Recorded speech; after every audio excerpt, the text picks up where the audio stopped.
Kirby games don't change much from one installment to the next. Instead, players are treated to a constantly evolving core formula, one that never fails to entertain. Kirby and the Forgotten Land continues this tradition, giving players a few new bells and whistles to spice up the usual hits. Conversely, those bells and whistles are bigger and brighter than they've been in years. Even with my jaded outlook on Kirby games, I was pleasantly surprised by what Forgotten Land had to offer. In a cute twist, the story kicks off with Kirby and friends being sucked into a ravenous portal to another world. You know, instead of Kirby doing the devouring. It's up to Kirby to rescue his Waddle Dee pals as well as defeat the malevolent evil infecting this realm. As usual, he accomplishes this by inhaling whatever he can get his mouth around. The twist this time is that some objects are too much. It's almost preposterous given what we know of Kirby's appetites, but still, these mouthfuls end up being essential to your success. You won't win any key battles by turning into a staircase, but mouthfuls are still a big part of Forgotten Land. Using these weird transformations gets you through tons of tricky puzzles.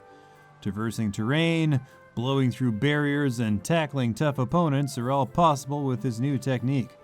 Sure, stretching Kirby over a rusted hatchback looks unsettling, but then you're off to the races, somehow. Does he steer with his tongue, or is some other internal organ threaded through the wheels? Other less disturbing objects include vending machines, giant rings, safety cones, and the aforementioned stairs. So many possibilities. Beyond the mouthful business, Kirby still has access to a host of copy abilities. For the uninitiated, swallowing certain enemies gives Kirby their powers. Things like bombs, hammers, swords, ice, and flames are all waiting to be scooped up. Better still, you can upgrade these powers back at your base of operations. The powered-up fireball is a particularly nasty beast. And if you're hesitant to try certain abilities, every world is jammed with bonus stages that require specific powers. It's a great way to test drive something like the spikes in a controlled environment. Another new element of Forgotten Land is the setting.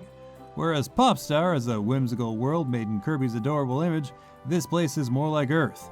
Not only is it full of cars, vending machines, and safety cones, it seems like people used to live here. Abandoned cities, creeping deserts, and massive ruins all paint a grim history for this world. Don't get me wrong, this game is still extremely Kirby. The music is charming, the enemies are adorable, and the action is approachable.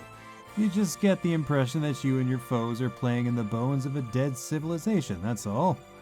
On the action front, Forgotten Land oscillates between easy and hard and fast, fluid motions. You won't encounter much friction moving through the main story. On the other hand, you're never short of extra challenges to take on. Those bonus stages I mentioned are a great example.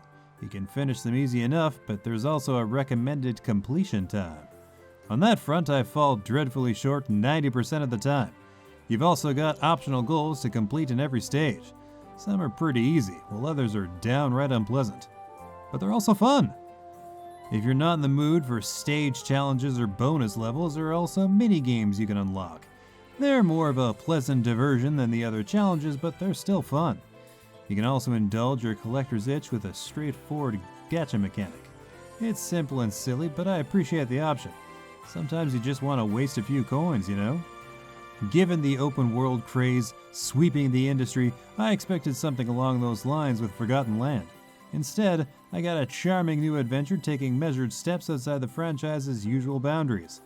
This game proves you don't have to reinvent the wheel, so long as you're adding some sweet rims. While the new mechanics are cool, I also appreciate the way old systems have been refreshed. And while the challenge level felt toothless at first, things managed to heat up in the end. In fact, the game is as tough as you need it to be, from start to finish.